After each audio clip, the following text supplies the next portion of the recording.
Hi, I'm Dr. Fremont. I'm here to talk to you about how to make brushing fun for your kid or kids. One thing that parents they don't know a single thing about brushing when they have a brand new kid. So the baby's 6 months old, you see two little poking teeth out of their gums. What do? So what I recommend is use a clean washcloth and just kind of wipe them, get them used to having you clean in their mouth. And then as they get more teeth, then you'll progress to having a little toothbrush. And on that toothbrush, make sure you use non-fluoridated toothpaste, because if you were to use fluoridated toothpaste, they will end up getting white spots on their permanent teeth. So we don't want that. So the next progression would be to move to a spin brush, which is like a little electric battery-powered toothbrush. It makes easier brushing for the parents. Sometimes fun for the kids because they come in different shapes, like Superman or whatever. So you've got to make it fun. They can choose which brush they want. And sometimes you'll progress to we have timers so that they can brush for 2 minutes.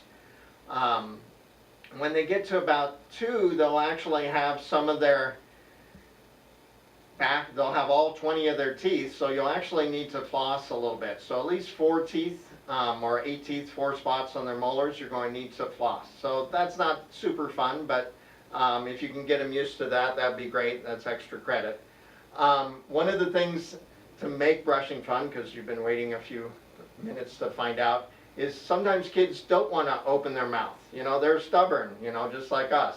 So you got to make it fun. So sometimes, like when my daughter didn't open, we would actually start brushing belly buttons, or we brush ears, and then they start laughing, and then you get in and brush their teeth, at the same time. The other thing is, how do you tickle kids and make them laugh at the same time as brushing? So usually you're sitting down, in our bathroom is kind of small, so you're sitting on the toilet, or toilet seat, not the toilet.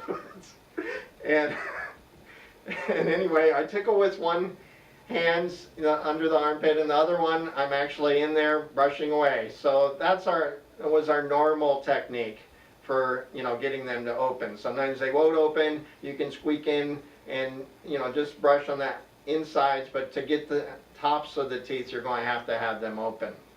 So the other thing as we progressed on the tickling, because there's cavity bugs, probably you kind of go, what are cavity bugs? Well, they're bacteria, but we call them cavity bugs. They're invisible, but that makes it more fun, because when you're brushing, guess what? You can brush out cavity bugs, and where do they go? They bounce around in the bathroom, and what do? You duck, you jump. And in my case, my daughter said, well, aren't you going to open the window or door to let them out? And I go, well, I guess so. So that's how this came about. And we never had problems with, brushing. I think she still had me brushing until she was about 7 or 8. She could floss at age 6, but she, for some reason, didn't want me to floss anymore at age 6. So anyway, happy brushing and good luck with your children or newborn. All right.